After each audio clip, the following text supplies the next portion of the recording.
चला की लवकर. अरे काय झालं? मुख्यमंत्री लाडकी बहीण योजनेचे माझ्या बायकोला 3 महिन्याचे 4,500 रुपये आले. ते पैसे घेतले आणि माझी बायको सोडून निघून गेली. चल चल बस लवकर. पहा ते काय करते.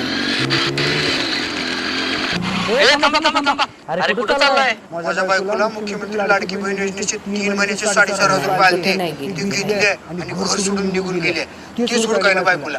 अरे आता तुझ्या बायकोला बाजूच्या गल्लीत बघितलं. होय का? ताई तुम्ही खूप छान विचार केलायस. खूप छान. लाडकी बहीण योजनेचे 3 असा महिन्याचे विचार सर्वांनी 4,500 रुपये करायला आले. पाहिजे. माहित आहे की मग आम्हाला नवरात्रीसाठी 9 दिवसाच्या 9 कलरच्या 9 साड्या घेणार होते. नवरात्रीची हार्दिक या आजीची शुभकामना परिस्थिती तुम्हाला. खूपच बिकट आहे आणि आजीच्या मागं पुढे सुद्धा कोणच सर्वांनी नाही. असं म्हणून मी माझ्या साड्या घ्यायचे कॅन्सल केले आणि आजीला एक छोटीशी मदत केली. हो.